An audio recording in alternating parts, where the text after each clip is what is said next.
The LeBron James Family Foundation Classic. The tournament is scheduled for July 6th and 7th. Part of the proceeds will go to LeBron's I Promise Academy in Akron.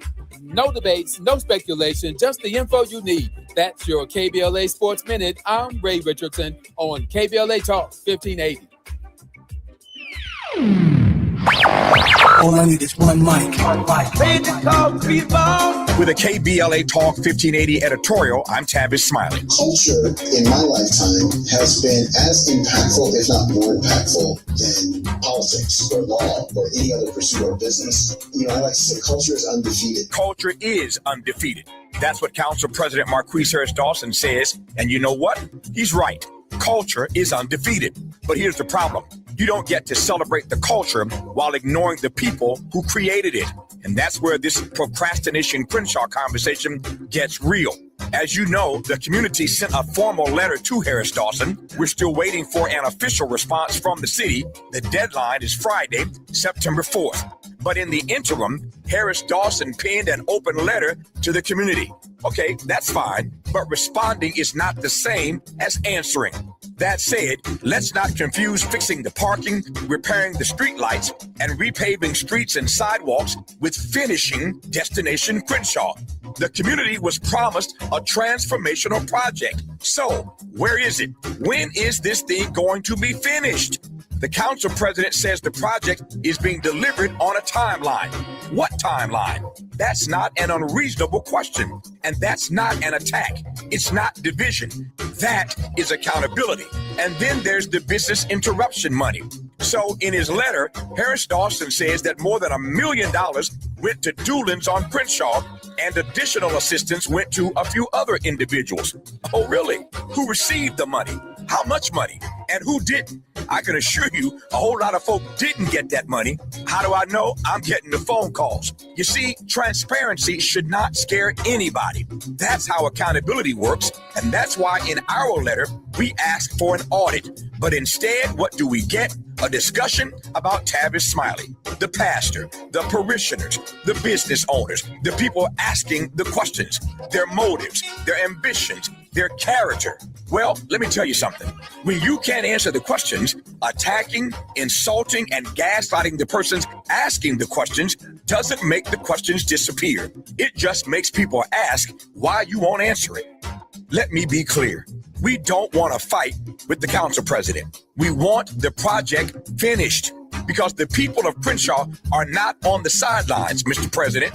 They are Crenshaw. And if culture really is undefeated, then respect the culture, respect the people, respect the businesses, and most importantly, respect the questions. Now, answer them. The Crenshaw Corridor community is still waiting, and September 4th is fast approaching. With a KBLA Talk 1580 editorial, I'm Tavis Smiley. As always, we welcome your feedback. Just talking louder and say nothing and say nothing.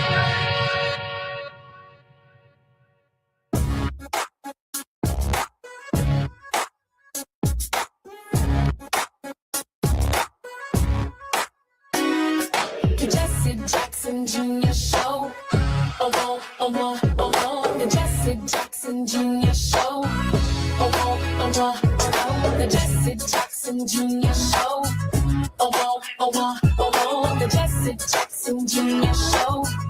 Oh, oh, oh, oh. Come on and talk with me. Come on and listen to me. Come on and talk with me. Come on and listen to me. KBLA. I'm Jesse Jackson Jr. Welcome forward to the Jesse Jackson Jr. Show on KBLA Talk 1580. It's Wealthy Wednesday, and that means we're worldwide with Dr. Wilmer Leon. Dr. Leon is the host and producer of the nationally broadcast radio show Inside the Issues with Wilmer Leon, Sirius XM Satellite Radio Channel 126. He's the author of Politics, Another Perspective, and that's what we get from him every Wealthy Wednesday. Commentary and analysis on race, war ethics, and the American political landscape in the age of Obama.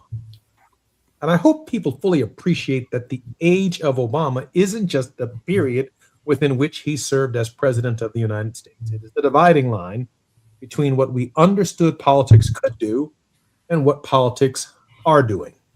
And so the age continues. Wilmer Leon is a PhD, a political scientist whose primary areas of expertise are Black politics, public policy, and American government. For 11 years, he was a lecturer in the political science of Department of Howard University in Washington, D.C. Dr. Leon, if I had your hand, I might scratch my head with it. Man, if I had your hand, I'd throw in my feet. How you doing? If you throw in your feet, I might throw in some hog balls. Dr. Leon, welcome forward to the show. You doing all right?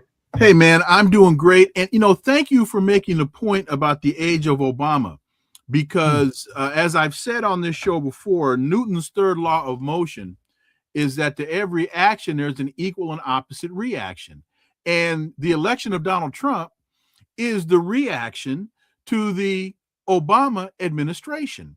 And a lot of things that Donald Trump did, is doing, and continues to try to do are direct repudiations or retractions of what Barack Obama was able to accomplish, a la the JCPOA, and why we're now fighting, why the United States decided without real reason to attack Iran.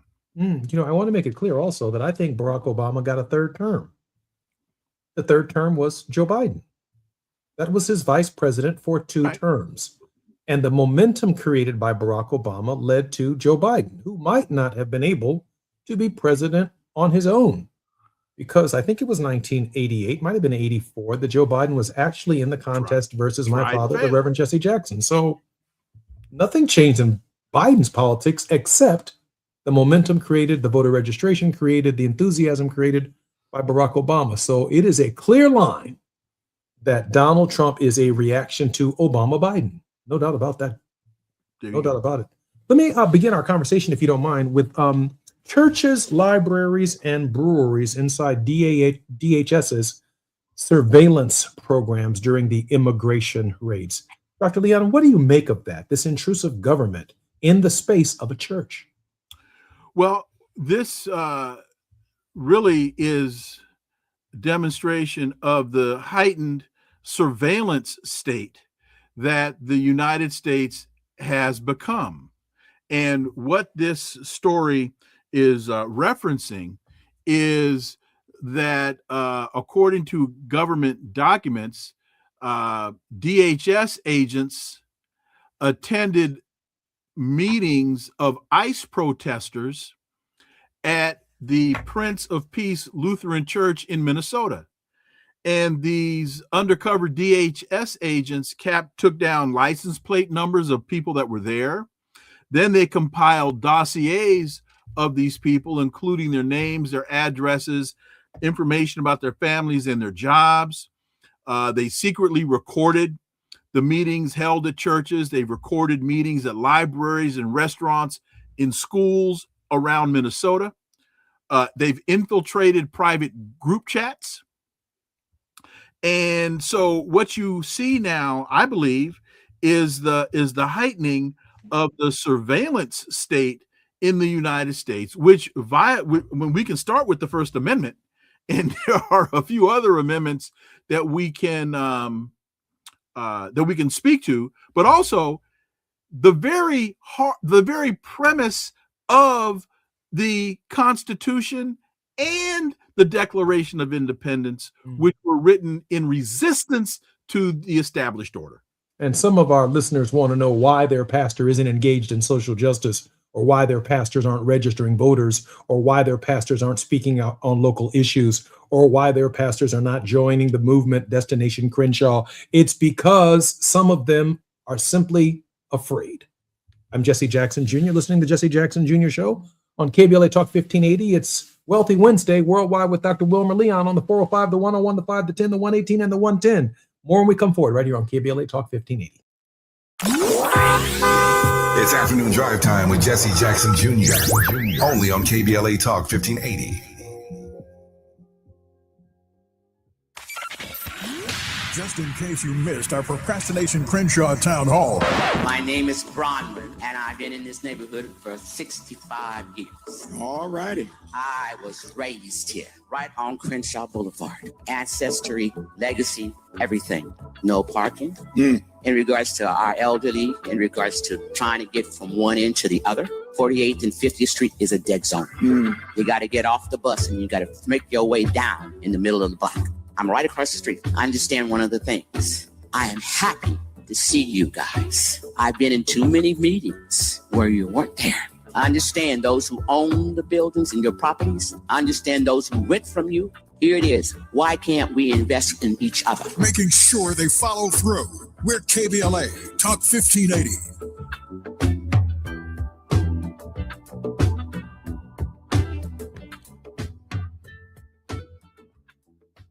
The KBLA 1580 app puts the realest conversations right in your pocket. Stream live wherever you are in the world. No static. No searching the dial. A crystal clear connection 24/7, exactly when you want it. We recommend that you keep automatic updates enabled. Set it and forget it. So the app stays up to date with store requirements, bug fixes, and new features as we roll them out. Download the KBLA 1580 app today and stay plugged into the conversation everyone's having. At Charmin, we heard you shouldn't talk about going to the bathroom in public, so we decided to sing about it. Charmin Ultra Strong. You can use less, better than the rest. Charmin Ultra Strong. Your booty past the clean test. Salmon weave texture, it's the best. Study up, teach your lesson all fresh. Your booty past the clean test. Yes, sir. Charmin Ultra Strong. Charmin Ultra Strong with diamond weave texture cleans better than the leading one-ply brand, so you can use less. Enjoy the go with Charmin. Indeed presents hires you can't afford to get wrong, like public works supervisor. Hey, this waterman is under a ton of pressure. Did you ever fix it? Yeah, 3 layers of duct tape. Wait, should I have added a 4th layer?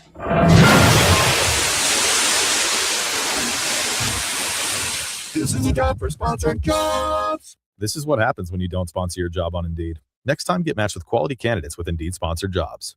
Visit Indeed.com/hire now and sponsor your job today. There is no denying that we've always been the conscience of this country. KBLA Talk 1580 is progressive talk radio built for our community, by our community, and with hosts who look like you, live near you, and care about what you care about. 50,000 watts of truth right here in Southern California. KBLA Talk 1580. Listen live on your AM radio dial at 1580 or stream us live on our KBLA1580.com website or on our free KBLA 1580 app. Unapologetically progressive. Now back to more of Jesse Jackson Jr. on KBLA Talk 1580. The Jesse Jackson Jr. Show. The Jesse Jackson Jr. Show. The Jesse Jackson Jr. Show. The Jesse Jackson Jr. Show. King Folly, drop the beat. Come on and talk with me. Come on and listen to me. I'm Jesse Jackson Jr. You're listening to the Jesse Jackson Jr. Show on KBLA Talk 1580. We are worldwide with Dr. Wilmer Leon on Wealthy Wednesday. Dr. Leon is a political scientist whose primary expertise includes Black politics, Black policy, and American government. Welcome forward to the show, Dr. Leon. Hey, man, thank you very much. And the point about the last segment and the surveillance state, as African Americans, when we always have to view this through the prism of the counterintelligence program. Mm-hmm. When the FBI attacked the Black community by attacking SNCC, by attacking Dr. King and the Southern Christian Leadership Conference, your father, by attacking the Black Panther Party for self-defense.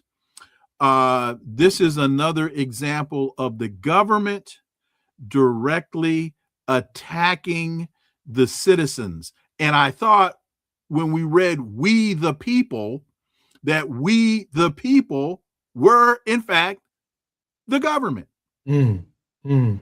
Leon, I did want to add that you're right. The history of the counterintelligence program and what it did to African-American organizations, the blemish that it put on Black leadership, where it did not just surveil them, open up FBI files and turn neighbors against neighbors and put spies in various programs. Those that it didn't surveil, it simply locked them up. Mm-hmm. It just took their names from them. They pay their debt to society in full. And no matter how much they pay their debt over and over and over again, they are never viewed in the eyes of the law the same again. And murdered Fred Hampton. That's right. And I think that the character assassination program that comes with it is as bad as the surveillance and the physical murder. You can be alive in the United States and be dead. Dead, erased, non-existent. America's good for that. Dr. Leon? Oh, you're absolutely right. And you know, this is, I guess the analogy you could use is boiling the frog. You know, when you put the frog in cool water on the stove, the frog is happy. You turn the heat up slowly, and the frog never realizes it's getting boiled. Had a really interesting program yesterday, and I editorialized on the Supreme Court's decision, which Ketanji Brown Jackson referred to as chaotic, that it's inconsistent, that when a case can be brought is unclear. And therefore, when you look at the earlier ruling from the case in June, which seems to suggest that mail-in voting was just fine, we got something quite different yesterday from the Supreme Court. According to the New York Times, the administration asked the court to clear the way for President Trump's order that creates state citizenship lists and directs the Postal Service to decide who gets a mail-in ballot. Dr. Leon, that is unprecedented that the federal government has stepped into state voting processes to determine what the 14th Amendment already determines, state citizenship. The executive order directs Homeland Security to transmit a list of citizens eligible to vote in each state. Well, if you have government agents investigating people at churches and libraries and other venues around the country, if the government, in investigating those people, just unilaterally decides that those people are threats, I would think that those people then could be taken off the voting list. So I'm bringing that up to make the point that the first story that we started talking about and this story are interrelated.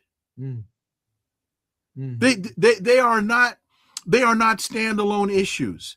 And the Constitution is very clear. States run elections. The federal government. So that I don't understand this Supreme Court decision. Obviously, 3 of the 6 justices just have not read the Constitution, as you had to do when you went to law school, as I had to do when I went to law school. I took constitutional law. Obviously, Clarence Thomas was asleep during con law when he was in law school, because the president does not control elections. The states do. That's not a mystery. That's not the court should not even have heard the case. They should have said no. Oh, I'm sorry. Let me quote that brilliant black philosopher Whitney Houston. Oh, hell to the no, Bobby. Hell to the no. That's what they should have said. Let me ask you this question, Doc. It seems to me that the government is looking for a problem with a remedy for a problem that doesn't exist.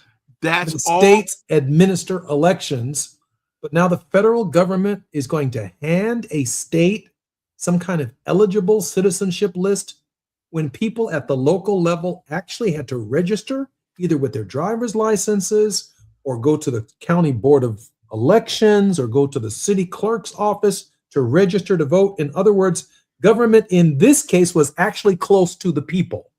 It's far closer to the people than a list created by the Department of Justice or the Secretary of State's office or any branch of the federal government, because the federal government just isn't in the election business. I said this today in my constitutional law class at Morgan State University. First of all, the federal government doesn't control elections, states do. The second point on this is we should not allow ourselves to get distracted into believing that this is about elections, because it is not. This is about power, pure and simple. And the election is the mechanism through which Donald Trump and his minions are trying their best to expand power. Steve Bannon told us, I think it was 2016 during that interview with Frontline, the primary objective of a Trump administration would be the deconstruction of the administrative state. Steve, you folks, go to Frontline, look it up yourself, watch the interview. That he explained very clearly what the mission of a Trump administration would be: the deconstruction of the administrative state.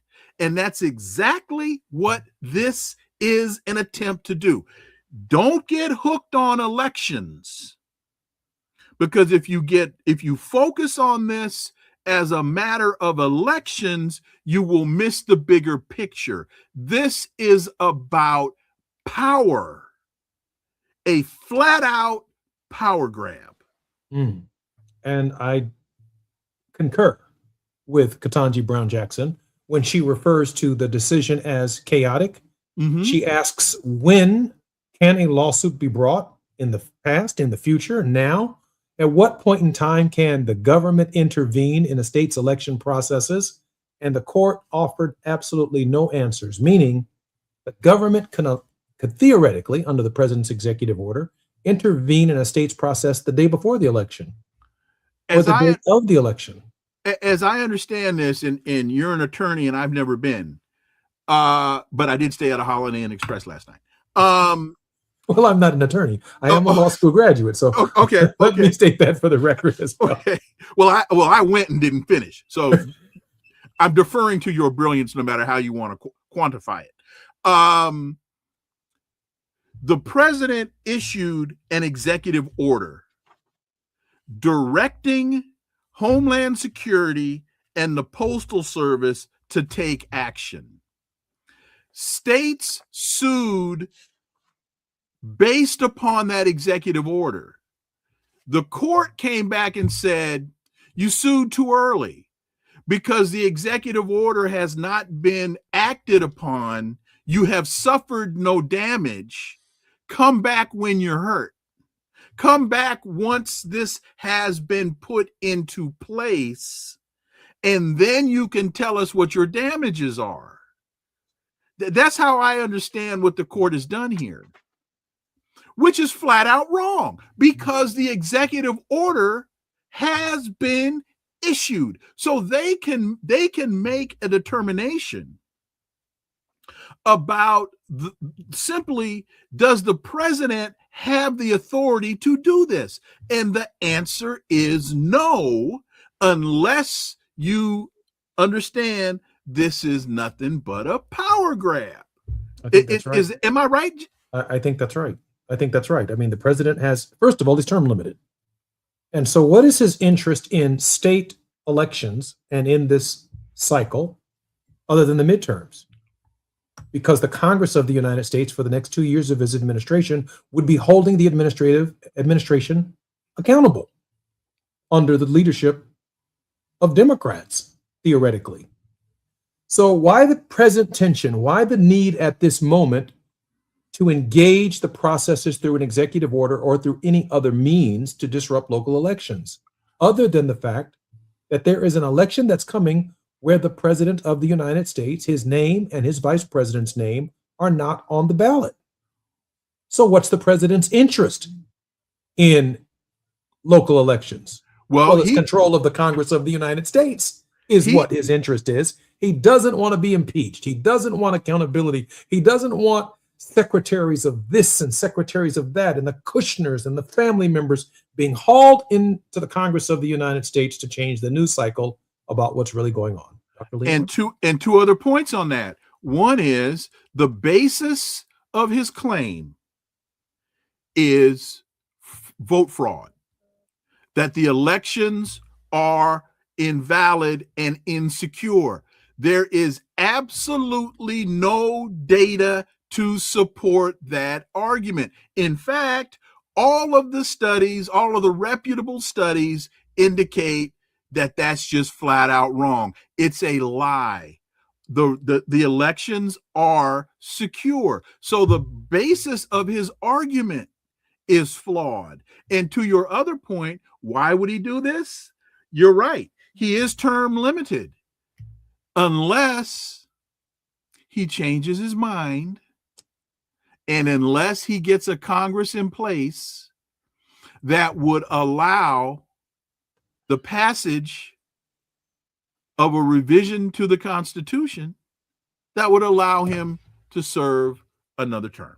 That's not happening. He's not going to have 2/3 of the Congress, 3/4 of the state to make that happen. But I hear you. Dr. Leon, let me ask you this question, though, because I think it does matter. We have about a minute and a half for this response. The president is turning his attention, of course, to the DSA. Some very popular candidates are now continuing to win, including Sister Nixon, I think, down in Florida. Yes. Has garnered a lot of news this week. Your thoughts on, again, we've covered it in the past, but certainly the president's now using the Red Scare that somehow the communists are coming to get us. That's a nice way of saying, here come the Negroes. Go ahead, Doc. Well, not only are the conservatives using it, some of the Democrats are using it as well. Folks, don't fall for the okey doke. Don't bite on the hook. Subscribing to some of the elements or ideologies within the platform of the Democratic Socialists of America does not make you a Democratic Socialist. It makes you someone that's concerned about education, concerned about unions, concerned about healthcare, concerned about housing, and other elements that are vital to the existence of our community. You can't say that enough. Just because you want everyone to have equal high quality healthcare, or to walk into a classroom with a teacher who has a master's degree at whatever level and a smaller class size so they're not babysitting a classroom of 30 students with one teacher so that your child can learn. It has the same facilities as other schools. A clean, safe, and sustainable environment. Just because you believe in these principles does not make you a socialist. It might make you just a good old American. I'm Jesse Jackson Jr., listening to Dr. Wilmer Leon. It's Wealthy Wednesday on the Jesse Jackson Jr. Show. More on KBLA Talk 1580 when we come forward. It's afternoon drive time with Jesse Jackson Jr. Only on KBLA Talk 1580.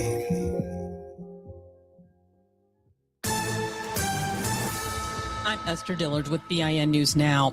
Facebook's Meta will pay almost $17 billion as part of its settlement of a social media addiction lawsuit brought by a number of states. North Carolina Attorney General Jeff Jackson says it's the most accountability that social media has ever faced. There is no question that this settlement does not solve the entire issue with respect to social media. It does not include YouTube. It does not include Snap. It does not include TikTok. Former presidents are honoring the life and legacy of country music icon Dolly Parton, who died Tuesday after a battle with cancer. Former presidents Obama, Bush, and Clinton, along with President Trump, all issued statements praising the impact the singer had on society, culture, and the nation. And two top conferences in college football are uniting to stop NFL players who want to return to school and play football. Get BIN News Now on demand 24/7 on the iHeartRadio app. Think It Up is an initiative to activate student-powered, teacher-led learning projects. Students and teachers, how can you spark great learning experiences in your classrooms today? Join at thinkitup.org. Is this the time? This is the KBLA Sports Minute with Ray Richardson. The Dodgers' 6-game winning streak was snapped Tuesday night in Atlanta. They lost to the Braves 4-3. The Dodgers had 10 hits but left 11 runners on base. The Dodgers and Braves meet up again tonight. The Southeastern Conference is joining the Big Ten in not allowing athletes who signed pro contracts to return to school for a fifth year of eligibility. The ACC and Big 12 are meeting this week to consider doing the same thing as the SEC and Big 10. A federal court ruling has given pro athletes, those drafted or signed as free agents, the right to return to college if they get cut by their pro teams. LeBron has teamed up with the PGA Tour to do a tournament in 2027 in his hometown of Akron, Ohio. The LeBron James Family Foundation Classic. The tournament is scheduled for July 6th and 7th. Part of the proceeds will go to LeBron's I Promise Academy in Akron. No debates, no speculation, just the info you need. That's your KBLA Sports Minute. I'm Ray Richardson on KBLA Talk 1580. You can't fix what you won't face. And we face it every day. This is KBLA Talk 1580.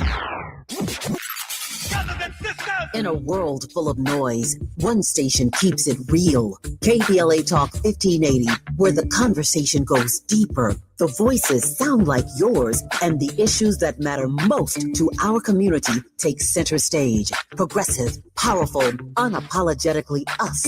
Whether you're driving through the city or tuning in from your home or office, join the public square. KBLA Talk 1580. Your home for talk that enlightens, encourages, and empowers. Listen live on our free KBLA 1580 app, on our website at KBLA1580.com, or on your radio dial at 1580 AM. What's good, KBLA delegation? I am Miles Lowe, and I'm excited to be joining the weekend lineup right here on KBLA Talk 1580. Join me every Saturday at 12 noon for the Do Better Show, where we get into the world of tech, AI, the creator economy, navigating your mental health through it all, and have conversations with founders to find out how real people are making real money right now. It's not a course, not a subscription. Class is in session every weekend, live on the air. If you knew better, you do better, right? So let's make a better you. The Do Better Show, every Saturday, 12 noon, and replaying again at 7 p.m. right here on Unapologetically Progressive KBLA Talk 1580. We got a lot to talk about. KBLA Talk 1580. We've got a lot to talk about. KBLA Talk 1580, connecting you with services and solutions. These are hard times for housing in America. Too many in our community face barriers to safe housing, behavioral health care, and affirming spaces for healing, particularly those impacted by poverty and stigma or incarceration. Rooted in South LA, AMAD supports impacted communities through housing, wellness, and leadership development. Ahmad provides culturally responsive, peer-led support from transitional housing and mental health services to leadership development and youth empowerment. They offer safe, affirming houses for youth, transgender women, and formerly incarcerated individuals. Therapy and peer support with a focus on healing trauma in Black communities. HIV prevention and care, free testing, education, and wraparound services for whole person wellness. Standing in the gap with health, housing, and hope. Reach out to Ahmad Institute at 323-569-1610. That's 323-569-1610. Or visit amaad.org. This is a community call to action from KBLA Talk 1580. KBLA Talk 1580. We've got a lot to talk about. KBLA Talk 1580, connecting you with services and solutions. 10 Toes In serves as a mentorship and domestic violence prevention program. They support, educate, and empower couples during and after incarceration. They assist male returning citizens to re-enter society successfully and to help them maintain a healthy relationship with their romantic partner. They offer a mentorship support group for formerly incarcerated men. 10 Toes In teaches its Intimate Relationships 101 curriculum at male prisons throughout the state of California. They host sister support group meetings for women who are intimately involved with incarcerated and formerly incarcerated men. 10 Toes In is a 501c3 nonprofit organization. To access their services or make a donation, please visit them online at 10toesin.org or find them on Facebook or Instagram. They are healing lives through relationships. This is a community call to action from KBLA Talk 1580. You're listening to Jesse Jackson Jr. on KBLA Talk 1580. The Jesse Jackson Jr. Show. The Jesse Jackson Jr. Show. The Jesse Jackson Jr. Show. The Jesse Jackson Jr. Show. King Volley, drop the beat. Come on and talk with me. Come on and listen to me. I'm Jesse Jackson Jr. Welcome forward to the Jesse Jackson Jr. Show on KBLA Talk 1580. Dr. Wilmer J. Leon III, PhD, political scientist, Black politics, public policy, American government, lecturer, host, producer of nationally broadcast radio show Inside the Issues with Wilmer Leon on Sirius XM Satellite Radio 126. That's channel 126. Dr. Leon, how can our listeners join and follow your programming? Saturdays live, Sirius XM channel 126 Urban View from 11 to 2 p.m. Eastern, and just go to wilmerleon.com and all the information you need there you'll find at wilmerleon.com. Dr. Leon, let me pivot for a moment to the State Department and their revocation of tourist and business visas for those who have claimed asylum. And that, by the way, is largely people of color, people who look just like us. Now, that's a nice, wonderful term, tourist business visas for those who claimed asylum. But in some of these countries, when you think about Haiti, when you think about some countries in South America and other countries around the world, African and brown people are actually confronting very, very serious domestic challenges in terms of their freedom, their independence, and even their religious beliefs. So what do we owe the administration's present disposition of deporting and ending the visa program for Black folk? Let's see. How about I give you 3 words? Racism, white supremacy.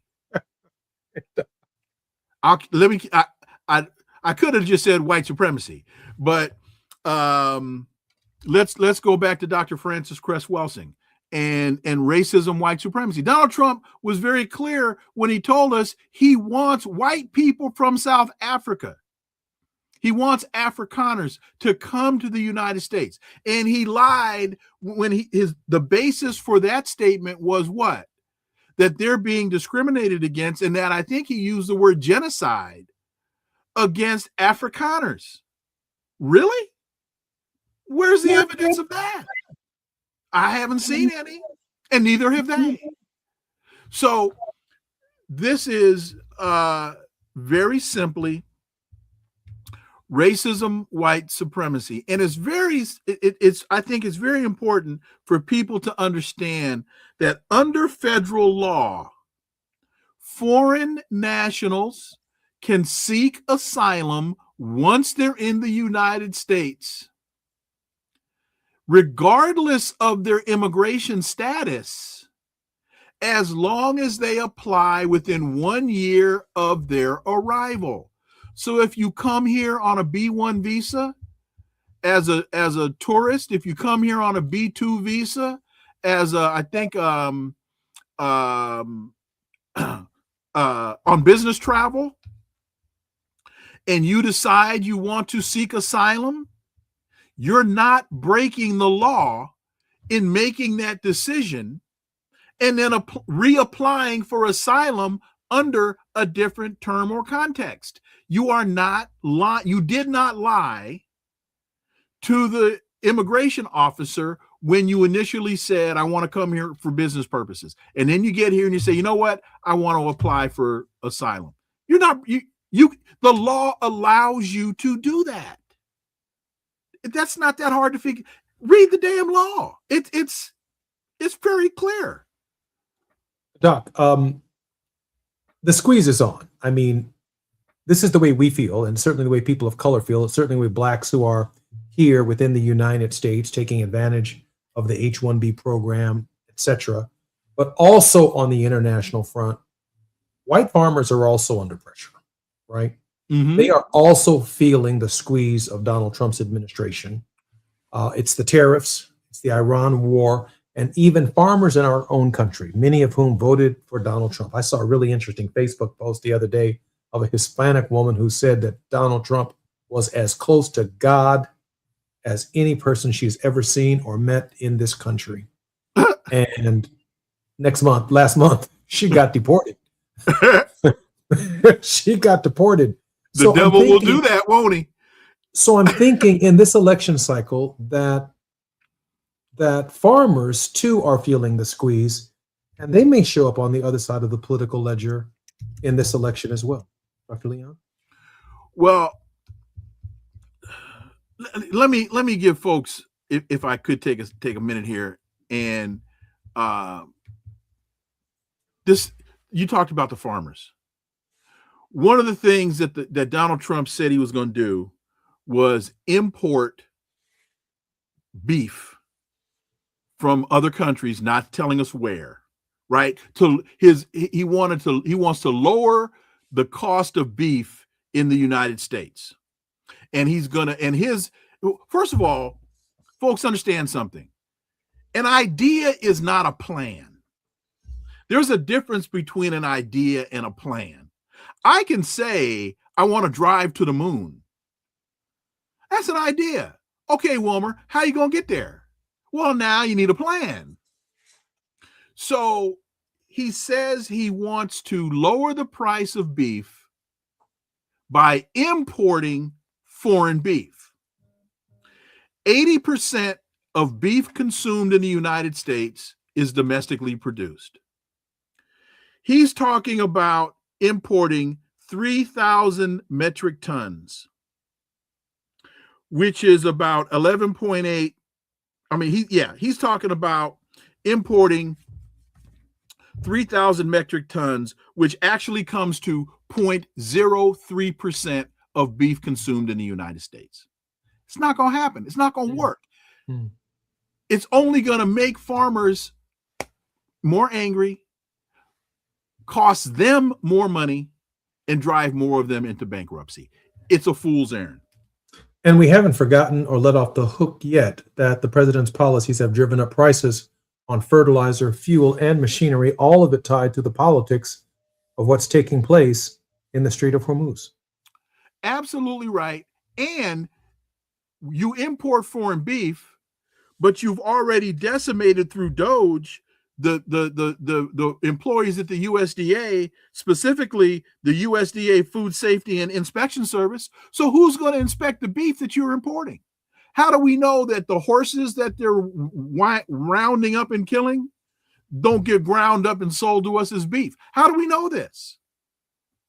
If you fired the USDA, no, wait a minute. No, you didn't say that the horses could be ground up and being sold to us as beef. What I'm saying is, because there's a whole nother plan. They're rounding up wild horses in this country. And they're killing these wild horses. My point is, since you have no inspectors, the USDA people, how do you know that the horses that they've killed won't get ground? I'm not saying that they are. But saying it's possible. I mean, how do you know if you fired the people at the Food Safety and Inspection Service? There's a lot of beef fried rice that I love to eat, and sometimes the beef just doesn't taste or look like anything I've ever. Okay, Wilbur. That's hard, Dr. Leon. Wait a minute. It's been decades since I've heard the talking horse now. Mr. Ed is alive and well. That's another story. Mr. Ed is alive and well. Hey, Doc, let me ask you. Yes. I can't separate, and I know we have about a minute before we come forward, any of these issues from the election. There have been presidents of the United States who started wars to impact the local election. There have been other presidents of the United States who turned on the economic engine towards war to strengthen the American economy at the time of their election. And so every one of these issues that Dr. Leon is talking about isn't just about affecting ballot boxes. It's also affecting the issues that people vote on in the election. It's all electioneering. I'm Jesse Jackson Jr. You're listening to the Jesse Jackson Jr. Show on KBLA Talk 1580. More with Dr. Wilmer Leon worldwide when we come forward. While you're stuck in traffic, we can at least bring you up to speed on the news of the day. You're listening to Jesse Jackson Jr. only on KBLA Talk 1580.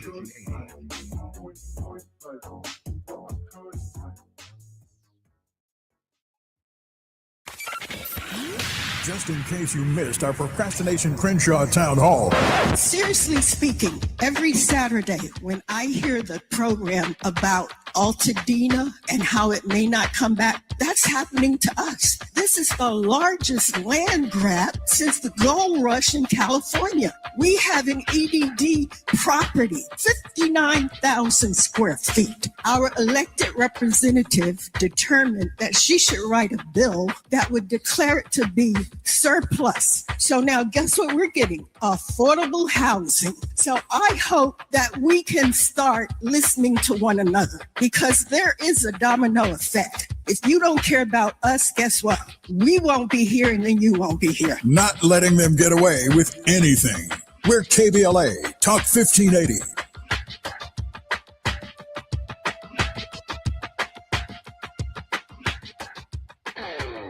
This is the story of the one who keeps multiple buildings running smoothly day after day. Plumbing that flows, HVAC that hums, cleaning supplies that keep surfaces sparkling. That's why she counts on Grainger. With easy reordering online and 24/7 support, Grainger helps her keep the products she needs on hand, so shelves stay stocked and buildings stay ready. Call 1-800-GRAINGER, click Grainger.com, or just stop by. Grainger, for the ones who get it done. When you're finally off the clock after a long day, dishes put away, kids asleep, feet kicked up, heartburn. Don't let heartburn take over your hard-earned moment. Quick, Alka-Seltzer. Nothing works faster for heartburn relief. Alka-Seltzer effervescent tablets begin neutralizing stomach acid in seconds, so you can get back to your one more episode marathon. Quick, Alka-Seltzer. Because nothing works faster for heartburn relief. Use as directed. Lena Bloom for the Bail Project. Imagine you're stuck in a jail cell and you can't afford bail and someone offers you a way out. Just plead guilty and you can go home and kiss your kids goodnight. What do? What thousands have. You plead guilty whether you are or not. Cash bail makes poverty a crime. That's why the Bail Project helps those who can't afford it while fighting to end cash bail. Because freedom should be free. Brought to you by the Ad Council. The way I do laundry hasn't really changed until now. Have you seen the new Tide Evo? It may look different, but now I get it. It's a super concentrated laundry detergent towel from Tide, packed with 6 layers of cleaning power. You just toss it in the washer and it dissolves instantly in water. It's built differently to fight tough stains. I love it because Tide Evo comes in a lightweight cardboard box. There's no bulky plastic bottle taking up space. It's perfect for me because I have no space for anything, especially with having twins. It's double the mess and double the load every time. And the biggest perk, it makes getting a Tide clean feel so easy. Try the new Tide Evo super concentrated laundry detergent today.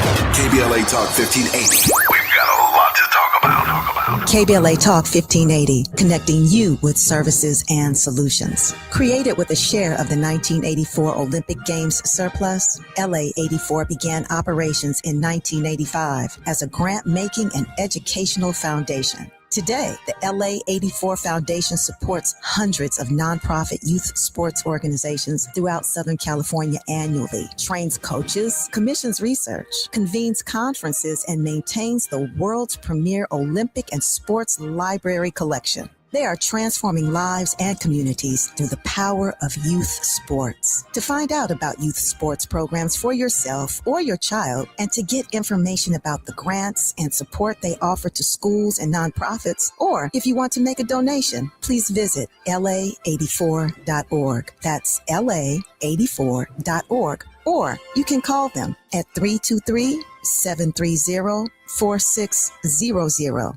This is a community call to action from KBLA Talk 1580. Ready for a weekend reset?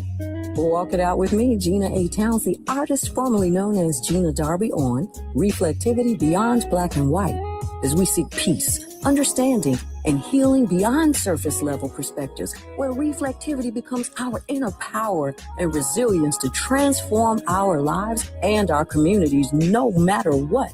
Meet me and my crazy cool guests. Join the Reflectivity family movement as we make sense of it all. Every bit, every morsel. We're going to nourish the mind, body, and soul unapologetically right here on KBLA Talk 1580. Every Saturday, 2 and 8 p.m. on the West Coast, 4 and 10 in the Midwest, and 5 and 11 on the East Coast. It's time for Reflectivity Beyond Black and White. It's not only hot, it's sizzling, and we're cooking.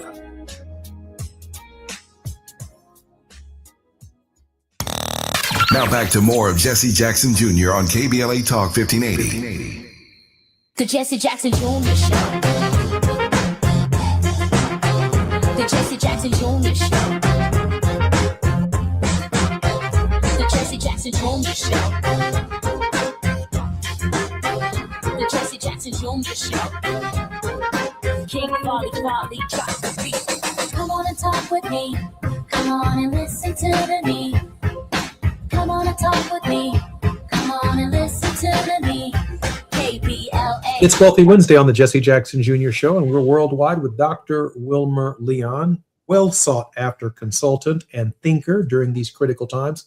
I'm honored that he gives us time every week right here on the Jesse Jackson Jr. Show. Dr. Leon, welcome forward to the show. Thank you, man. As always, I'm humbled when you invite me in, and thank you so much for doing so. Hey, Dr. Leon, let me ask you a question. You've got to see some movement, other than Donald Trump's lack of popularity right now, of his base away from him in the current election cycle. Is there any way, I don't want to put you on the spot, is there any way to quantify it? We know what's taking place in the Democratic primaries, but we also see moderates like Massey and others who opposed Donald Trump on the floor of the Congress and in the institution itself. They're not faring well. They're not faring well in their primaries. What does that say to you about the general mood of the country? Well, first of all, it says to me that we always have to remember that there's a difference between the primary season and the general election. Because when you look at the president's polling numbers, he's lost tremendous ground. People have finally come to understand this grifter for what he is. But within his party, he still holds tremendous sway. So, but the other side of this is when you look at the Democrats' numbers, you would think for a guy that's doing as bad as he is, and I'll just use simple math. I know he hasn't hit 30% yet. He's probably around 32%, but just for simple math, you would say, okay, he's got 30% negative. Most folks would expect, well, then that means that the Democrats must have 70% positive, but they don't. Last time I checked, they're not faring much better than he is. So on the one, so there are a lot we could attack that math or what that math indicates. We could attack that a lot of ways, but they're not doing nearly as well as you would expect them to be doing with a president that is doing as poorly as Donald Trump is. Before we get to your word of hope, I had to save the zinger for you because I know you're well prepared for it. What did you make of Hakeem Jeffries meeting with Jared Kushner? A secret meeting with Jared Kushner, one has to ask why. Why? And he went on to say that he's willing to meet with people on the other side of the aisle. Last I checked, Jared Kushner ain't on the other side of the aisle because he hasn't been elected to anything. So the other question is, even to me, even bigger than why did you meet with Jared Kushner? Why aren't you meeting with Dr. Abdul El Sayed? Why aren't you meeting with Angie Nixon? Why aren't you galvanizing your own constituency instead of reaching out to people like Jared Kushner? To me, that's really the question. Meet with Jared Kushner if you want to, even though I have no idea why you would. I have no idea what Jared Kushner can tell you. I have no idea what Jared Kushner can do for you. But why aren't you galvanizing the disparate elements within your own party? That's the point right there, because when I saw it and I saw his response, I think he was wearing a green. He looked crazy. A green hat as the Democratic leader and a green shirt. It's not quite St. Patrick's Day, but he was way over there. And I'm saying to myself, based on his report, he met with Jared Kushner to tell him that he's going to hold them accountable. Everyone's going to be held accountable. That's not the reason for private. You can say that with a press conference. You can say that with a press release. You can say that from the floor of the Congress. You can say it if and when you're sworn in as Speaker of the House. But your private meeting is not equaling what the language is that you're using publicly to describe why the meeting had to be so clandestine. And I ask, why even say that at all? Why do you feel compelled to say that now when people want to hear about housing costs, people want to hear about food prices, people want to hear about genocide in Gaza, people want to understand why there's a senseless war in Iran, people want to understand why did you kidnap Nicolas Maduro, people want to know why did you send these Haitians back to Haiti and why are you trying to starve people in Cuba? That's what people really want to know. Why did you feel so compelled to threaten the president with that? That's idiocy. Doesn't make much sense at all. Dr. Leon, we have about 2 minutes before we come forward. I hope you'll use them all. Dr. Leon, your word of hope. My word of hope is, folks, in spite of all that we've just spent almost the last hour discussing, nothing is lost. What we have to do first is read, then we need to read some more, and then we need to read after that. We need to educate ourselves so that we truly understand the breadth and the dynamics of what is at stake, so that we then can know very simply what we need to do to solve these problems. In spite of all of the negative and foolishness that's going on right now, I am an eternal optimist. We have the mechanisms and we have the history. We've done this before. We can do it again, but it's up to us to do it. No one is coming to save us. We must save ourselves, and only an enlightened electorate will be able to do so. Brothers and sisters, I hope you've heard Dr. Leon today, and I hope those of you who are going to vote early, that you do vote early. If you're going to vote by mail, make sure you vote early by mail. But in this election, given the nature of what we are confronting as a democracy, given the collusion between the court and some of these wayward decisions that don't make any sense whatsoever, we need to schedule the date of the election on our calendars. That's our vacation day. I don't care how long the lines are. I don't care how difficult the journey is, or even how far the polling place is from where you will be voting on election day. You must schedule it. You must expect to be voting. You need to share that with your family members. You need to share it with your community. We need to take voting very seriously, and we need to overwhelm the system. I'm Jesse Jackson Jr. More on KBLA Talk 1580. Thank you, Dr. Leon, when we come forward. KBLA 1580 Santa Monica. I'm Esther Dillard with BIN News Now. Facebook's Meta will pay almost $17 billion as part of its settlement of a social media addiction lawsuit brought by a number of states. North Carolina Attorney General Jeff Jackson says it's the most accountability that social media has ever faced. There is no question that this settlement does not solve the entire issue with respect to social media. It does not include YouTube. It does not include Snap. It does not include TikTok.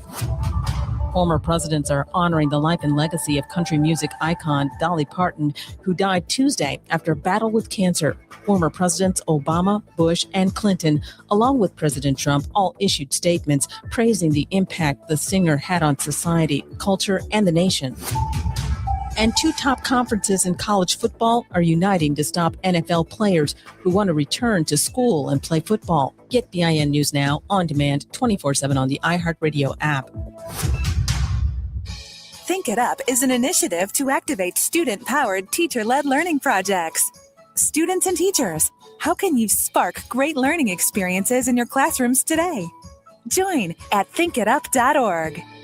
Is this the This is the KBLA Sports Minute with Ray Richardson. A spokesperson for Dodgers owner Mark Walter confirmed that Walter is not selling the Dodgers. Walter is facing a federal investigation for possible tax fraud. After owning the Lakers for just 1 year, Walter sold the franchise 3 weeks ago for $12.1 billion. Financial experts believe Walter sold the Lakers to help reduce his assets during the investigation. Walter bought the Dodgers in 2012 for $2.15 billion. San Diego Padres minor league coach Oswaldo Perella was released on bond Tuesday morning by ICE after he was detained for 10 days. Perella was taken into custody on August 10th at the El Paso International Airport in Texas. ICE officials claimed Perella's work visa had expired. Perella, who coaches catchers in the Padres minor league system, is back home with his family in Phoenix. Perella's family showed reporters in Phoenix that his visa had been renewed and was good through 2029. No debates, no speculation, just the info you need. That's your KBLA Sports Minute. I'm Ray Richardson on KBLA Talk 1580. All I need is one mic. With a KBLA Talk 1580 editorial, I'm Tavis Smiley. Culture in my lifetime has been as impactful, if not more impactful, than politics or law or any other pursuit or business. I like to say culture is undefeated. Culture is undefeated. That's what Council President Marquise Harris Dawson says. And you know what? He's right. Culture is undefeated. But here's the problem. You don't get to celebrate the culture while ignoring the people who created it. And that's where this procrastination Crenshaw conversation gets real. As you know, the community sent a formal letter to Harris Dawson. We're still waiting for an official response from the city. The deadline is Friday, September 4th. But in the interim, Harris Dawson penned an open letter to the community.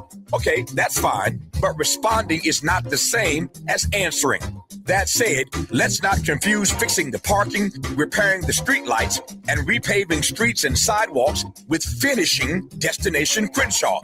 The community was promised a transformational project. So, where is it? When is this thing going to be finished? The council president says the project is being delivered on a timeline. What timeline? That's not an unreasonable question. And that's not an attack. It's not division. That is accountability. And then there's the business interruption money. So in his letter, Harris Dawson says that more than $1 million went to Doolin's on Crenshaw, and additional assistance went to a few other individuals. Oh, really? Who received the money? How much money? And who didn't? I can assure you a whole lot of folk didn't get that money. How do I know? I'm getting the phone calls. You see, transparency should not scare anybody. That's how accountability works, and that's why in our letter, we ask for an audit. But instead, what do we get? A discussion about Tavis Smiley, the pastor, the parishioners, the business owners, the people asking the questions, their motives, their ambitions, their character. Well, let me tell you something.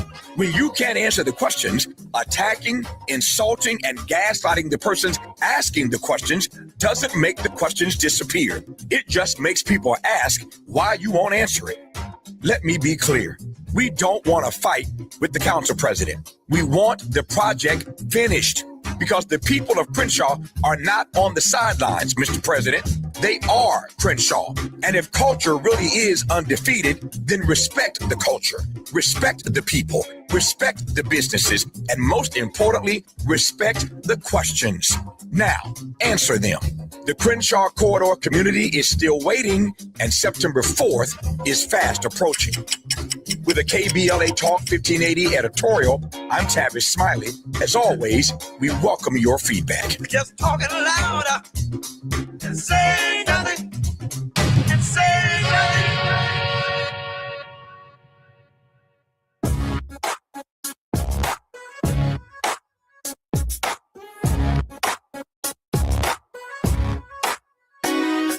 Jesse Jackson Jr. Show.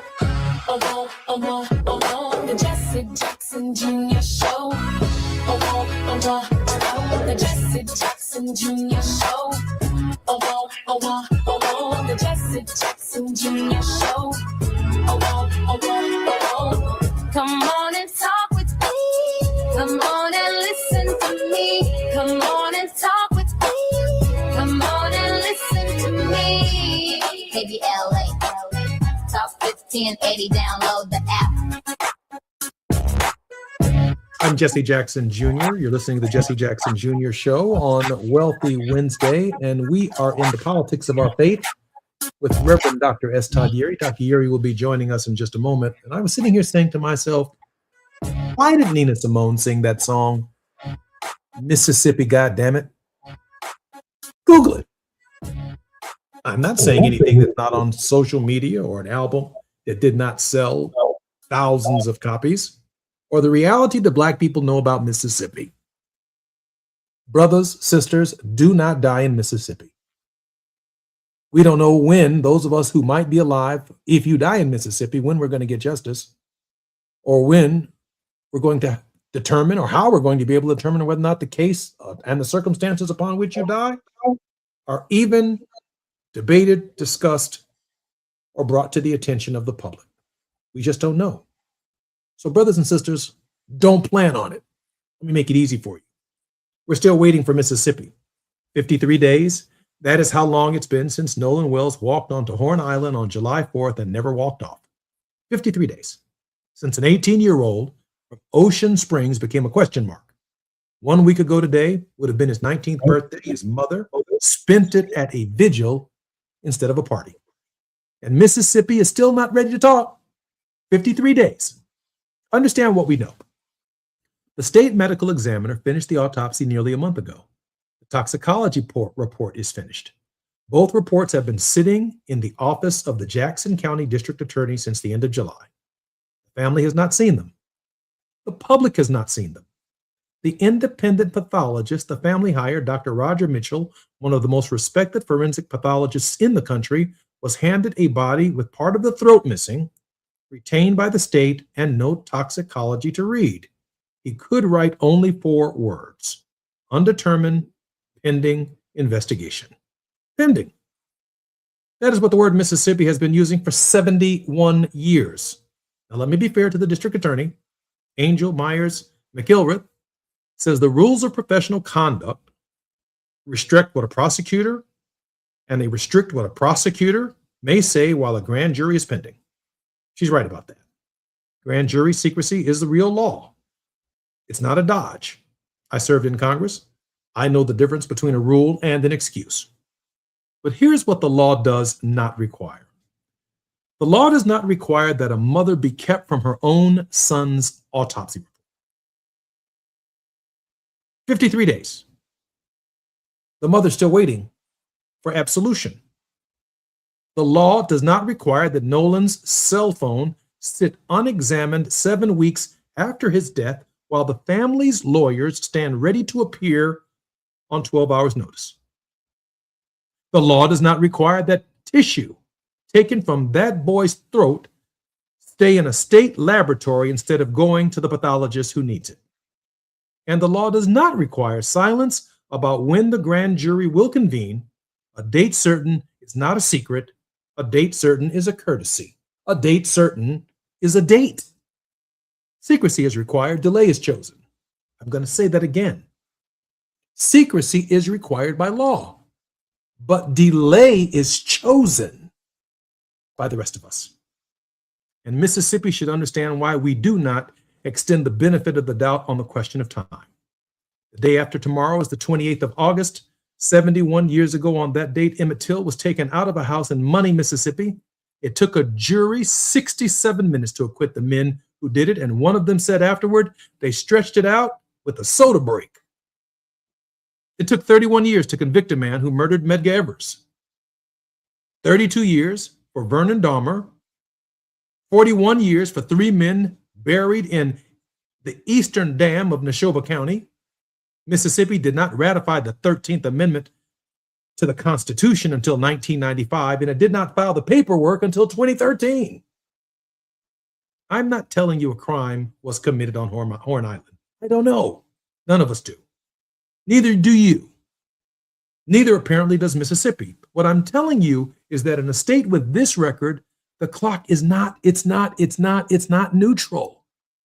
Every day that passes without a report, without a phone, without a date is a day Mississippi is spending someone else's credibility.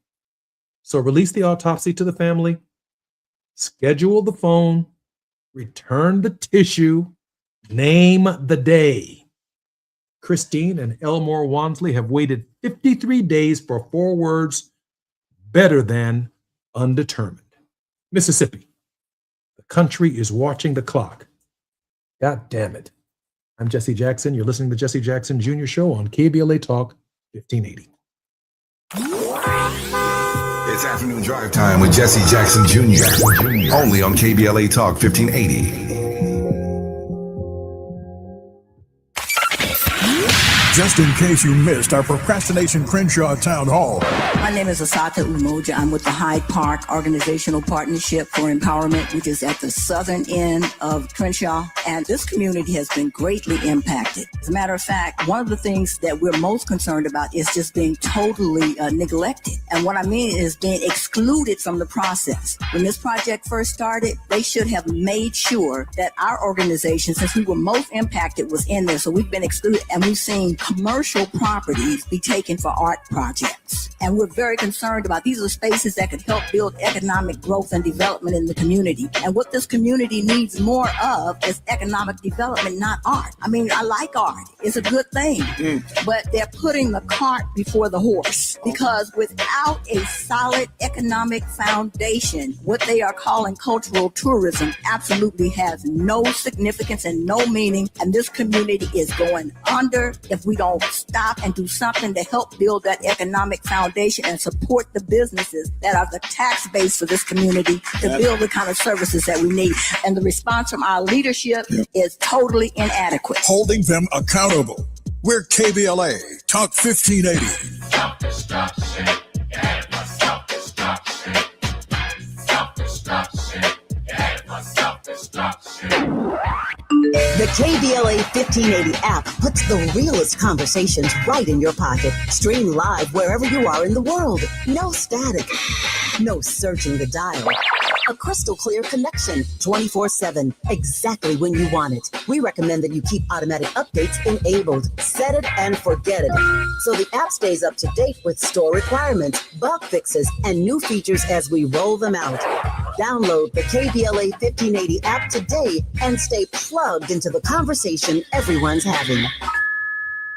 At Charmin, we heard you shouldn't talk about going to the bathroom in public, so we decided to sing about it. Charmin Ultra Strong. You can use less, better than the rest. Charmin Ultra Strong. Your booty past the clean test. Yes. Salmon weave texture, it's the best. Study up, teach your lesson all fresh. Your booty past the clean test. Yes, sir. Charmin Ultra Strong. Charmin Ultra Strong with diamond weave texture cleans better than the leading one-ply brand, so you can use less. Enjoy the go with Charmin. Indeed presents hires you can't afford to get wrong, like public works supervisor. Hey, this waterman is under a ton of pressure. Did you ever fix it? Yeah, 3 layers of duct tape. Wait, should I have added a 4th layer?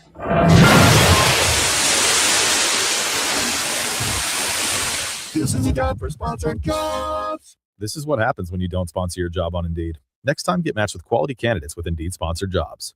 Visit Indeed.com/hire now and sponsor your job today.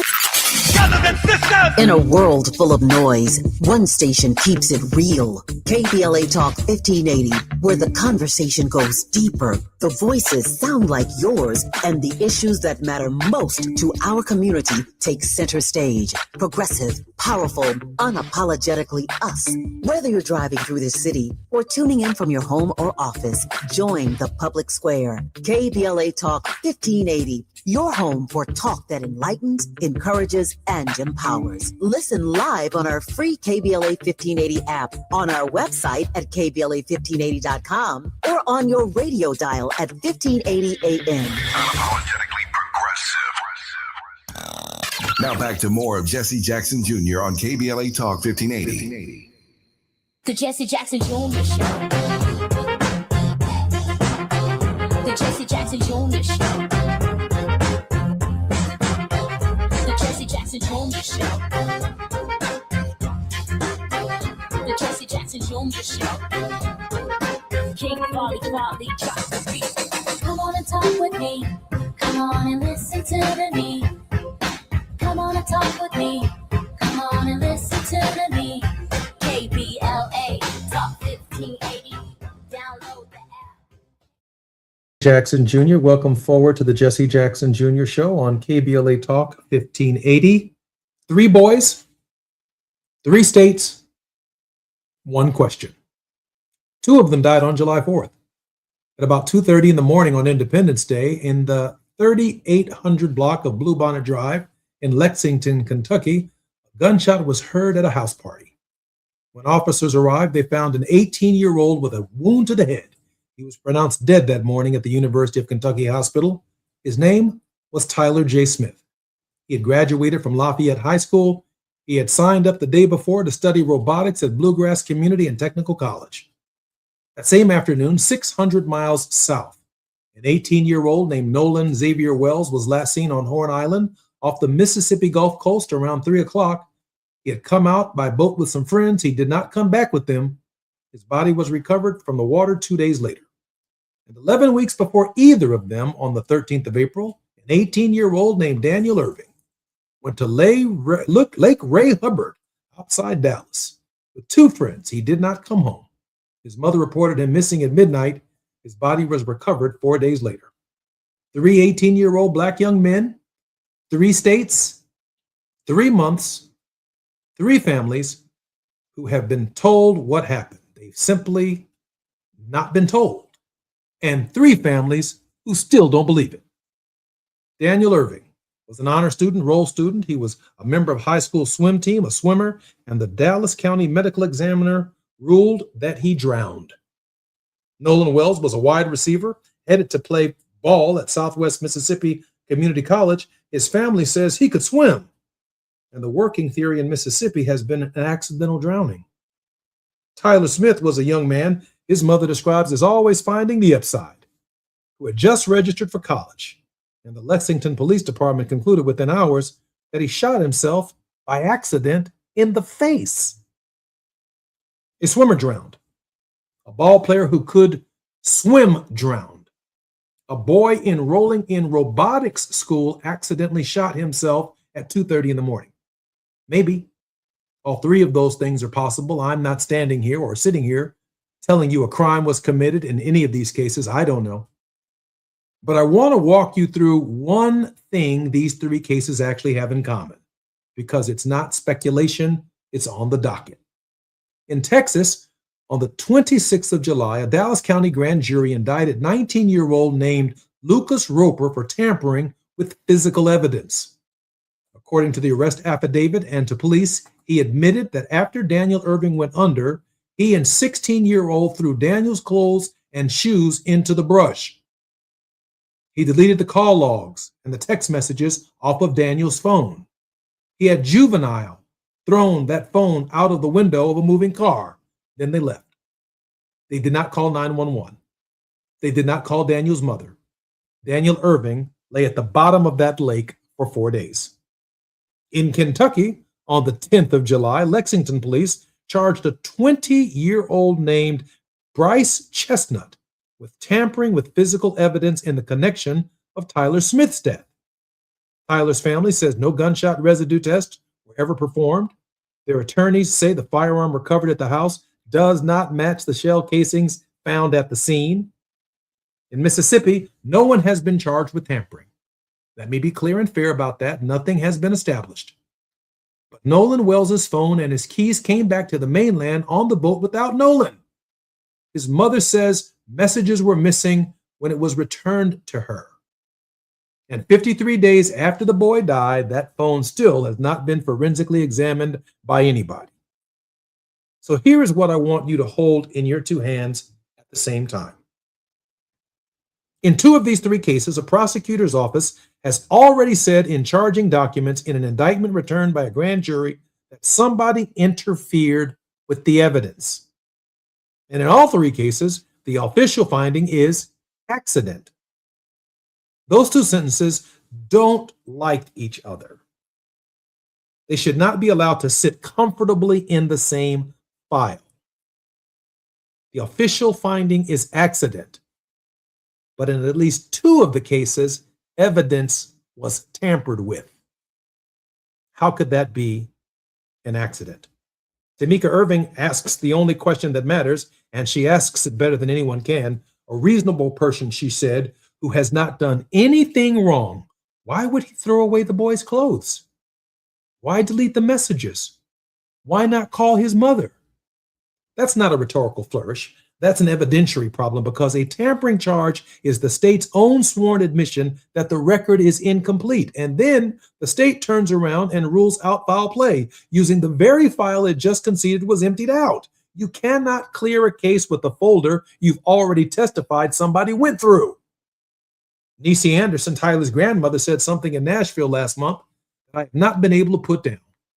She said she never asked anybody to go above and beyond. She said, when you come into Black and brown neighborhoods, you should investigate, you should interrogate, and you should charge. All we're asking is that you bring the same energy when the Black child is the one that's lying dead. That's not a request for special treatment. That is a request for ordinary treatment. And if you want to test whether the gap is real, run the counterfactual, reverse it.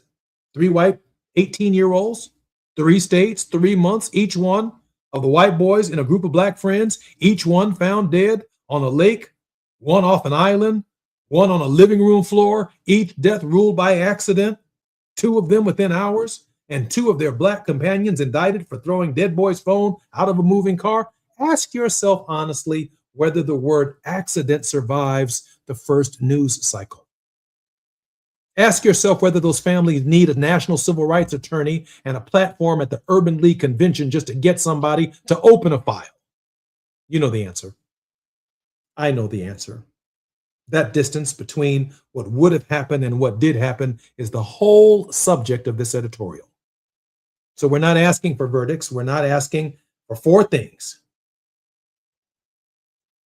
Test what can be tested: the residue, the casings, the phones, while the data is still recoverable.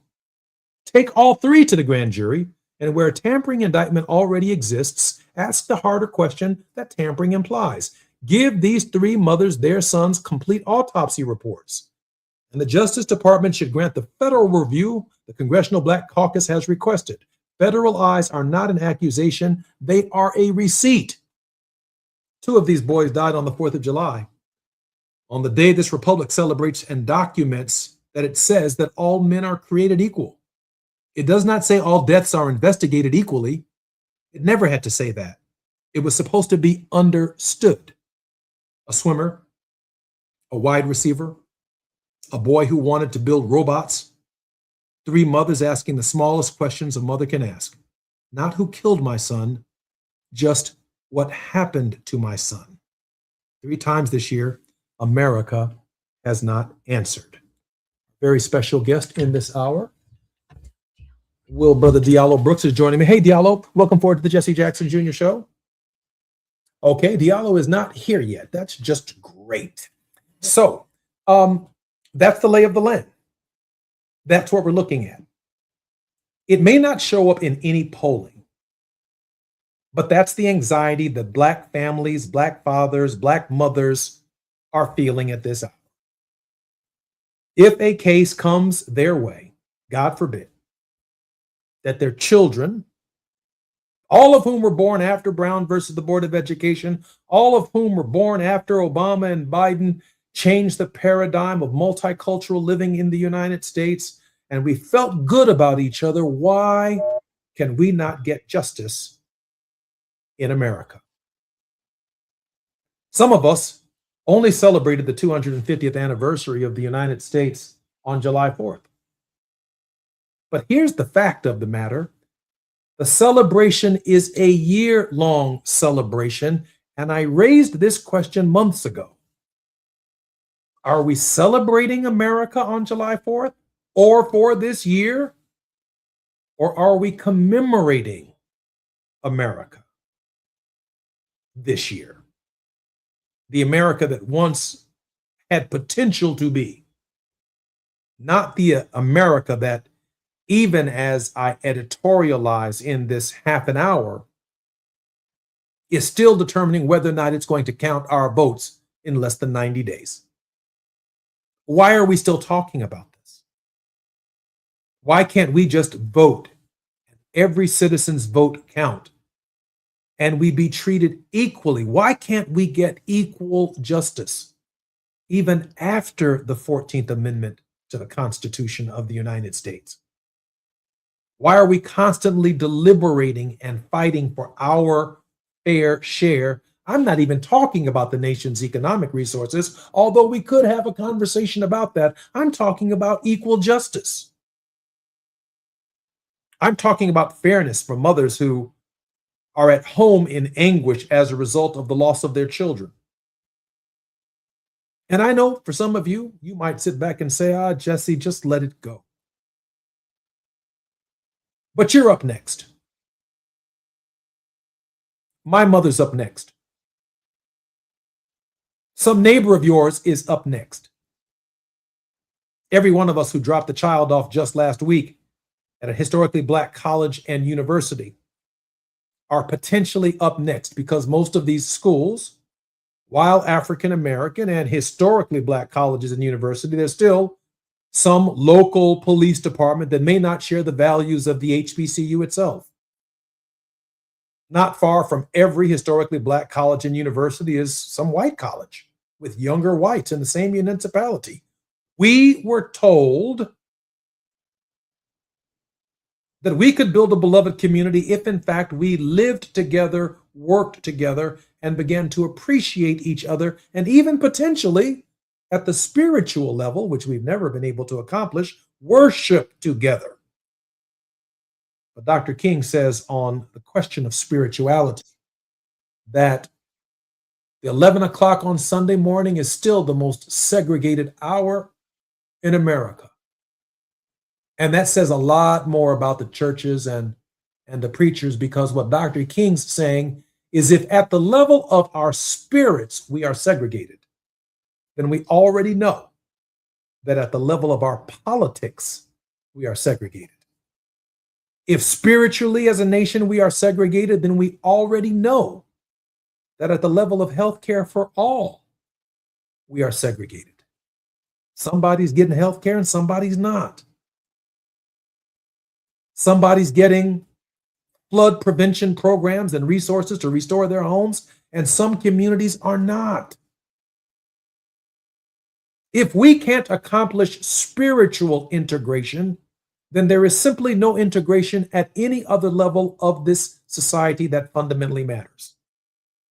Because if we can't be brothers and sisters in church, if we can't be brothers and sisters in Christ, then how do we expect to be brothers and sisters at the level of spirit? And why is spirit so important?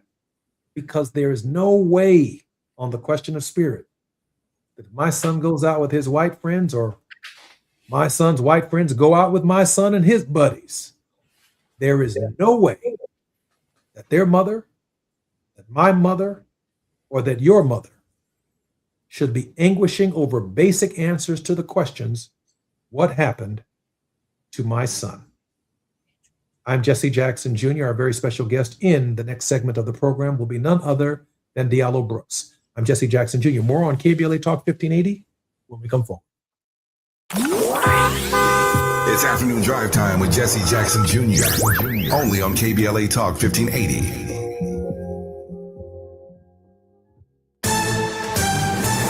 I'm Esther Dillard with BIN News Now. Black Democratic U.S. Representative Benny Thompson and Senate candidate Scott Colomb are urging Black Mississippi voters to turn out in November, warning about threats to voting rights and potential redistricting by Republican state leaders. The two spoke Tuesday at an NAACP luncheon in Jackson, where they also criticized President Trump and Republican Senator Cindy Hyde-Smith. Republicans have pushed back on those accusations, calling them false. President Trump says prices are going down as his administration continues to tackle affordability. Speaking on the Glenn Beck program, Trump was asked about costs about everyday Americans. But Black Democratic leader Hakeem Jeffries disputes those claims, saying Americans continue to pay high prices at the grocery store, gas pump, and healthcare under his administration. And the top two conferences in college football are uniting to stop NFL players who want to return to school and play football. Get BIN News Now on demand 24/7 on the iHeartRadio app. Think It Up is an initiative to activate student-powered, teacher-led learning projects. Students and teachers, how can you spark great learning experiences in your classrooms today? Join at thinkitup.org. Is this the time? This is the KBLA Sports Minute with Ray Richardson. A spokesperson for Dodgers owner Mark Walter confirmed that Walter is not selling the Dodgers. Walter is facing a federal investigation for possible tax fraud. After owning the Lakers for just 1 year, Walter sold the franchise 3 weeks ago for $12.1 billion. Financial experts believe Walter sold the Lakers to help reduce his assets during the investigation. Walter bought the Dodgers in 2012 for $2.15 billion. San Diego Padres minor league coach Oswaldo Perella was released on bond Tuesday morning by ICE after he was detained for 10 days. Perella was taken into custody on August 10th at the El Paso International Airport in Texas. ICE officials claimed Perella's work visa had expired. Perella, who coaches catchers in the Padres minor league system, is back home with his family in Phoenix. Perella's family showed reporters in Phoenix that his visa had been renewed and was good through 2029. No debates, no speculation, just the info you need. That's your KBLA Sports Minute. I'm Ray Richardson on KBLA Talk 1580. We don't do ordinary. This is KBLA Talk 1580. We've got a lot to talk about. Hi, I'm Zoe Williams, a.k.a. the Voice of Reason, encouraging you to join me weekdays from 7 to 9 p.m. for the world's most intriguing relationship radio roundtable. Every night, I facilitate and encourage our loyal listeners to participate in the most engaging relationship discussions you'll hear anywhere. So make it a point to rendezvous with me, Zoe Williams, the Voice of Reason, Monday through Friday, 7 to 9 p.m. Pacific Standard Time. Trust me, your relationships will never be the same. The VOR is on fire tonight. Unapologetically progressive. KBLA Talk 1580. We've got your black. Just in case you missed our Procrastination Crenshaw Town Hall. My name is Khalifa Bey. I am the founder of the South LA Bureau of Tourism and Trade. And how this is impacting me is that I can't promote it. I won't promote it. I hear a lot of talk about everybody. Accountability is responsibility. Change your vote. Change the vote. I know there's a lot of Democrats in this room, and I get all that. But if you keep doing the same thing over and over and over and expecting a different result, it ain't gonna happen. And it's not about Democrat, Republican. It's about getting what we need to get done. That's what it is for me. Because this is deliberate. This of our communities. You look at Chicago. You look at all the black communities were built by us. We're in the same condition. So to me, it's by design. And if we don't do something to change the vote to get to what we need, stop having these meetings. Making sure they stick to the truth. We're KBLA Talk 1580. Noise in here this evening. And close the door because we're going to party in here all night tonight. The choice is yours. They're all coming to one stage, one day, one event. Are you ready? It's the California Voices Town Hall and Ballot Forum, Saturday, October 3rd. Look who's talking. Javier Becerra and Steve Hilton, Karen Bass and Nithya Raman, Robert Luna and Alex Villanueva, City Attorney candidates John McKinney and Marissa Roy, plus Lieutenant Governor Eleni Kolinakis, Attorney General Rob Bonta, Secretary of State Dr. Shirley Weber, State Controller Malia Cohen, and other candidates running for statewide office, all discussing the issues that matter most to you. The choice is yours. You can get with this or you can get with that. You can get with this or you can get with that. Plus, a full breakdown of all the ballot propositions. This is the event where California decides. One day, all the voices. Our stage turns every 20 minutes. Yeah, that's what I'm talking about. And you can't beat that with a bat. It's the California Voices Town Hall and Ballot Forum, Saturday, October 3rd, brought to you by KBLA Talk 1580 and the Community Voter Education Project. Mark your calendar now. Make plans to join us live and stay tuned for more details. All the other stations are covering the election. We're putting you in the room. We're KBLA Talk 1580, where the candidates come to you. You can get with this or you can get with that. I think you get with this. This is where it's at, where it's at, where it's at, where it's at.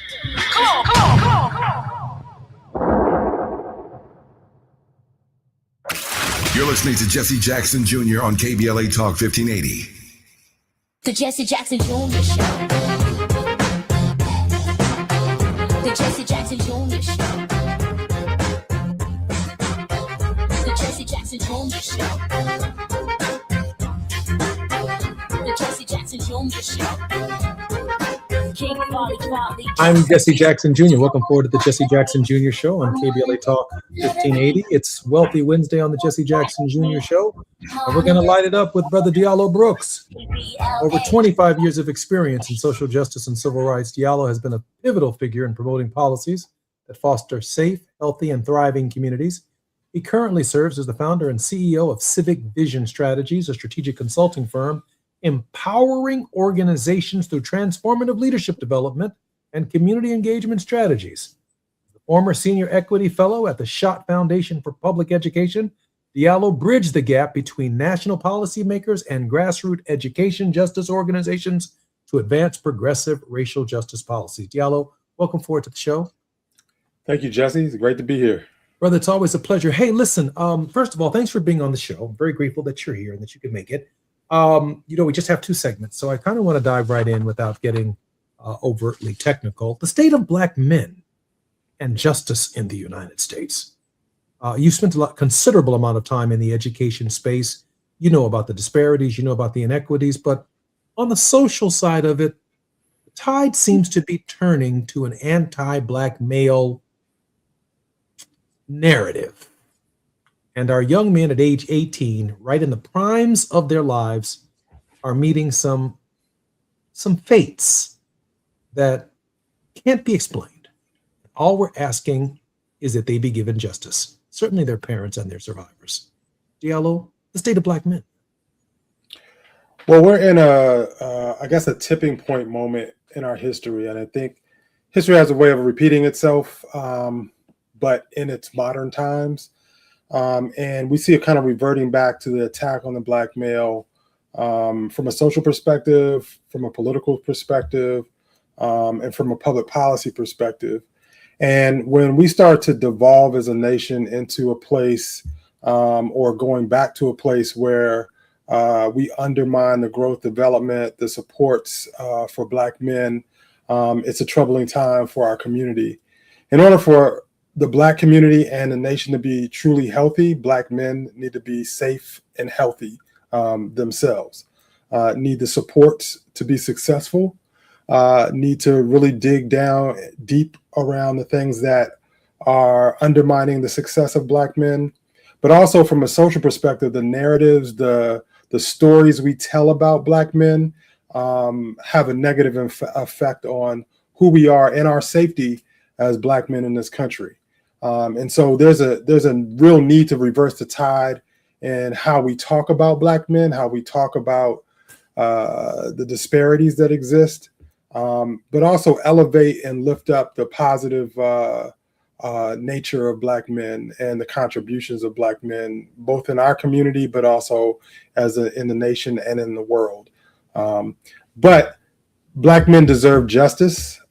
We can't be put in situations when we feel like we need to or are going to socialize outside of our own culture, outside of our own Blackness, in ways that our lives are in danger.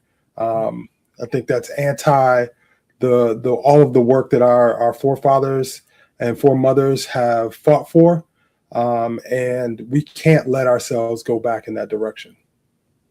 I have a great friend. His name was, and I think you know Charles Farrell, who ran at the Rainbow Push Coalition, the Sports Project, and Reverend Jackson, while he was living, argued for more diversity in sport.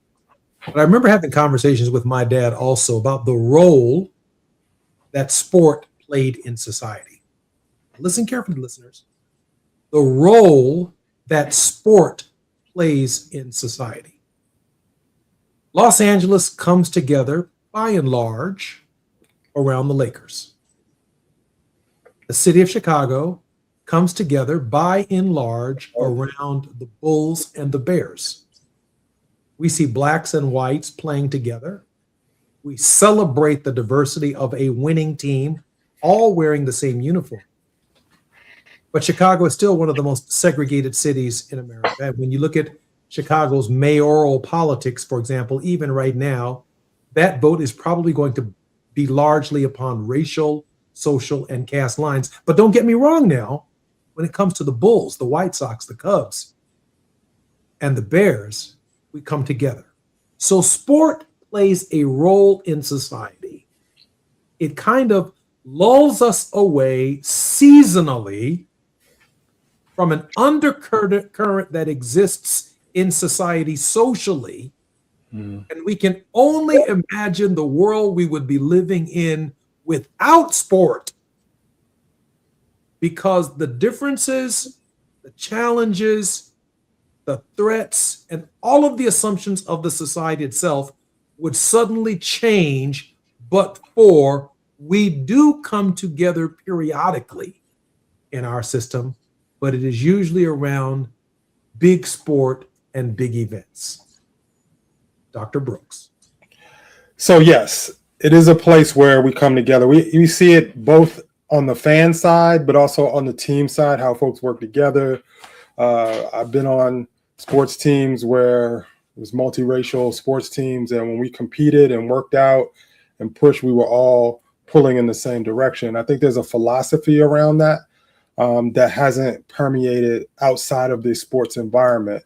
I think there's lessons to be learned, but also we have to also understand that sports is about making money. Sports wasn't always the integrated space. Integration happened because folks economically understood that they were better off, like the teams were better off when they had black athletes participating, not just white athletes. And so integration occurred. And then there's a natural competition that happens in those spaces. And even as fans, it is incumbent upon the economics of the sport environment to have as many and as diverse fan base as possible, right? Because you want to pull in those resources from all of those different environments. That is an ecosystem that can be replicated, but there has to be intentionality around it. Because integration for me is not just about us being in the same places and same spaces at the same time. Even in the worship spaces, as I heard you speaking about before, but it's around the true ability for us to navigate and be in those spaces, to be ourselves in those spaces and not have to give up ourselves. And we're talking about us as Black folks being integrated into larger white spaces. We have to have safety in those spaces. We have to have leadership capacity in those spaces. So what are the things that undermine that in our society? Those are the things that we have to really deal with, because it's not just about putting us in the room. It's about us having equal footing in that room, having equity in that room, having ownership in certain circumstances of those rooms. And so even in sports, there's still a ways to go, because there is a glass ceiling that exists even in sports. We've finally overcome the quarterback in football, where your father's generation had a ceiling, right? They weren't allowed and looked at. And I know your father was a quarterback when he played football, if I remember correctly. Absolutely. In fact, they said a Black man was incapable of making the calculations and the decisions to be a quarterback, to call a play in football. Today, that's water under the bridge. Right. But I say that all to say that until we start breaking those glass ceilings where there is equity in the process, we'll still have the same situations. And I think we are all better off. Our sports teams are better off. The Baltimore Ravens are better off having Lamar Jackson as their quarterback, right? Mm-hmm. Having allowed that space to happen. We are better off as a society to open the doors to everybody, and also fully support everybody in that integration and growth. It's interesting that where it is happening in sport, it doesn't happen in boardrooms. It doesn't happen in the coaching department. It doesn't happen in politics. It's not happening in church. I'm Jesse Jackson Jr., listening to Jesse Jackson Jr. Show on KBLA Talk 1580. More with Yellow Brooks when we come forward. While you're stuck in traffic, we can at least bring you up to speed on the news of the day. You're listening to Jesse Jackson Jr. only on KBLA Talk 1580.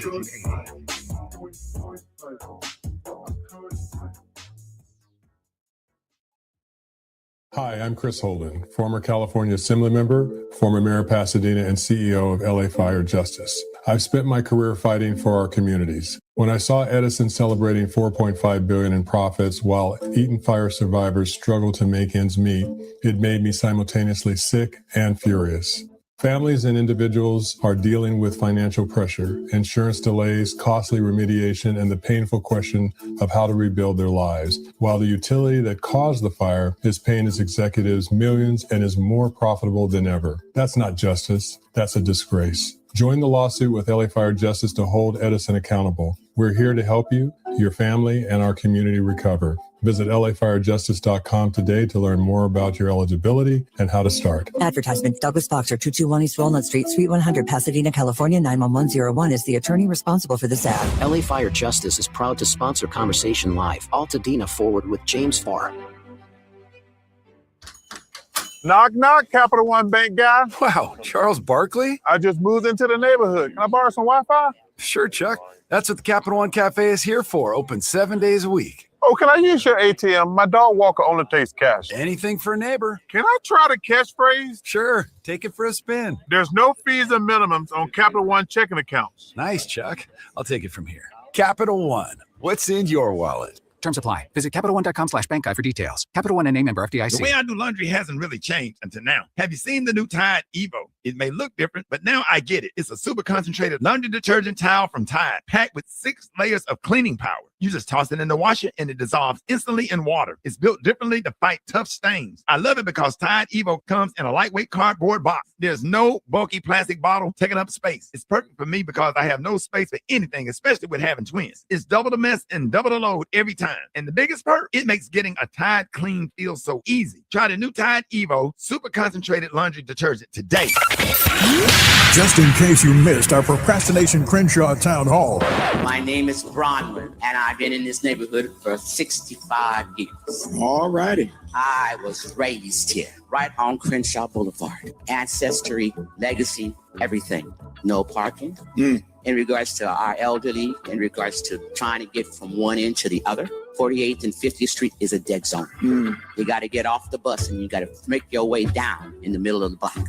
I'm right across the street. I understand one of the things. I am happy to see you guys. I've been in too many meetings where you weren't there. I understand those who own the buildings and your properties. I understand those who rent from you. Here it is. Why can't we invest in each other? Making sure they follow through. We're KBLA Talk 1580.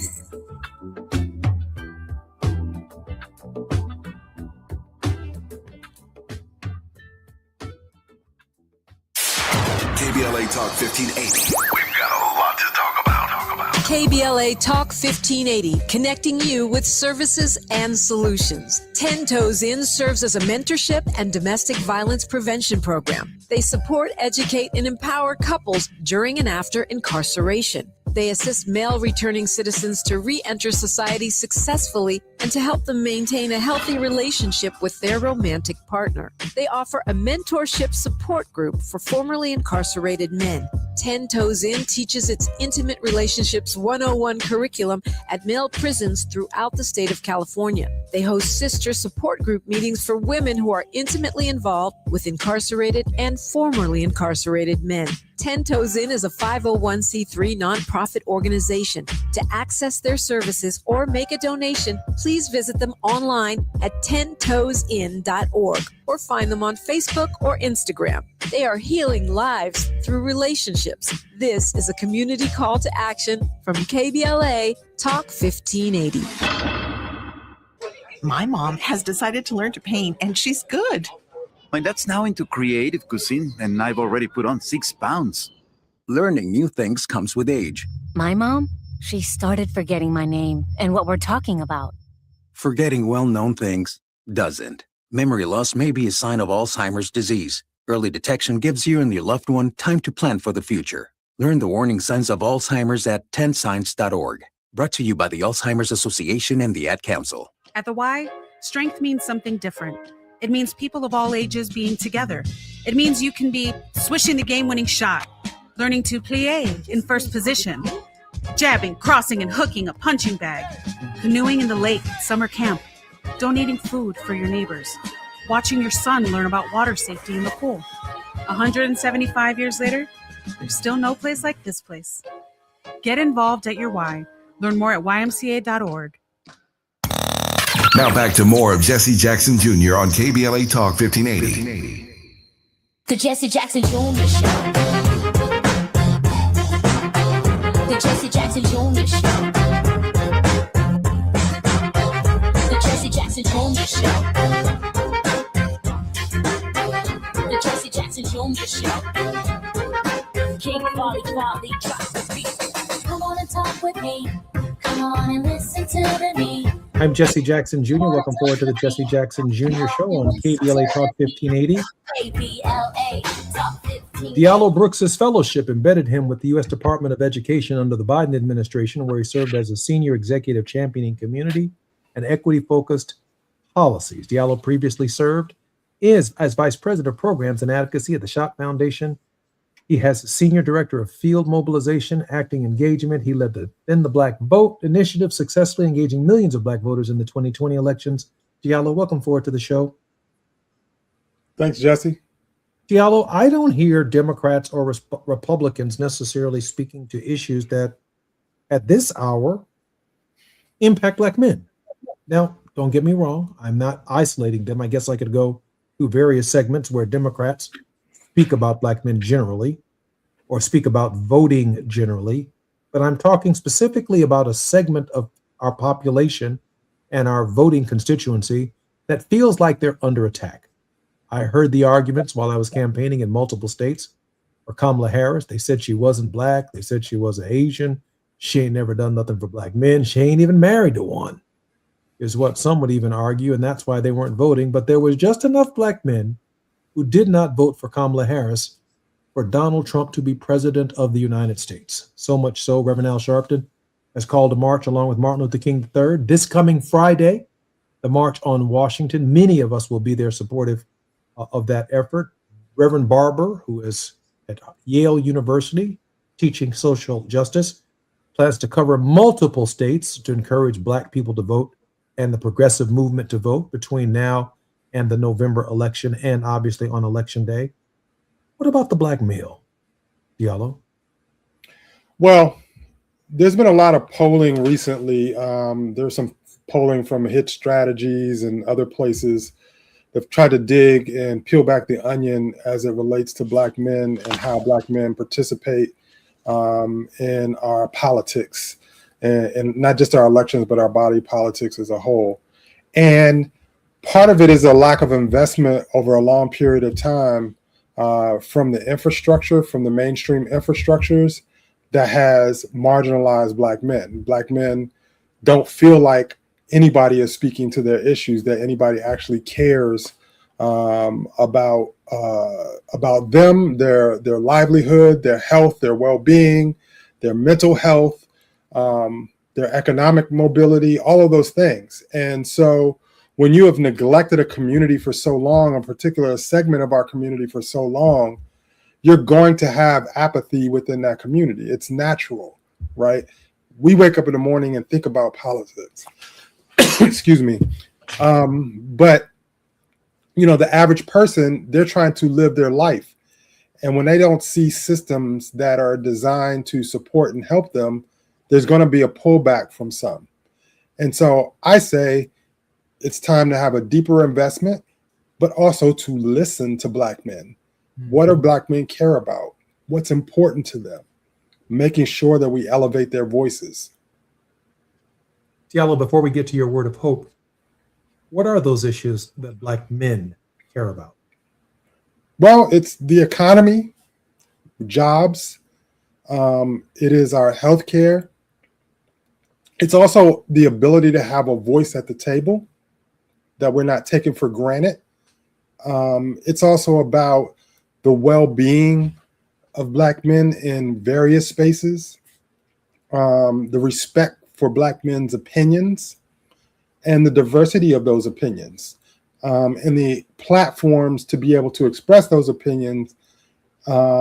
Sometimes those opinions can stray, but part of it is engaging in a way that is having respectful conversation so we can get to a healthy place as a community.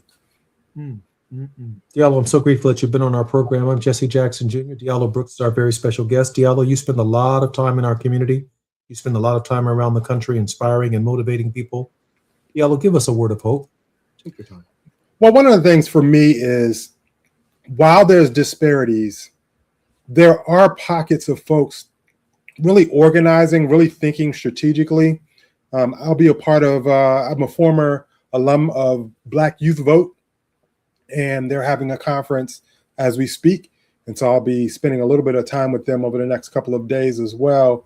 But it is about young people organizing, young people engaging, young people learning. And those of us that are a little bit more seasoned, giving back in those spaces. And I see that happening in pockets all over the country.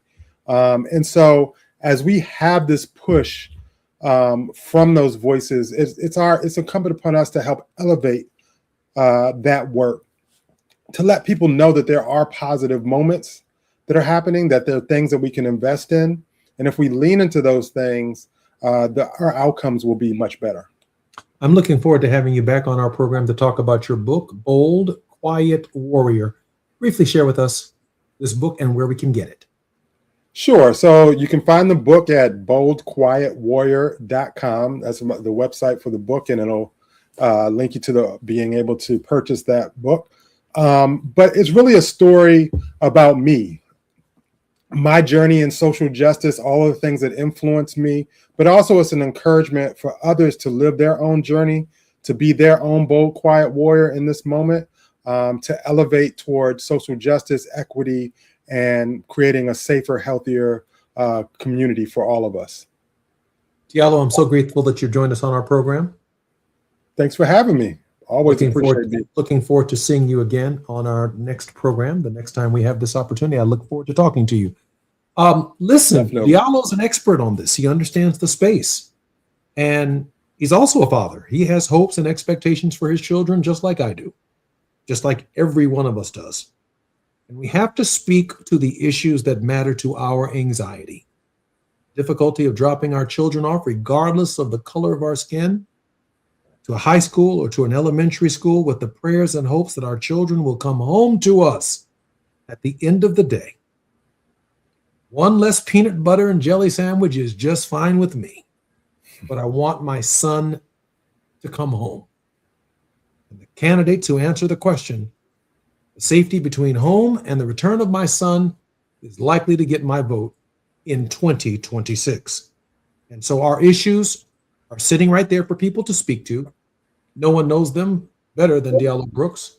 Got an amazing consulting strategies company, to which you can find on his website as well. I'm hoping that anyone who can hear my voice will reach out to Diallo Brooks and do everything you can to take advantage of his expertise.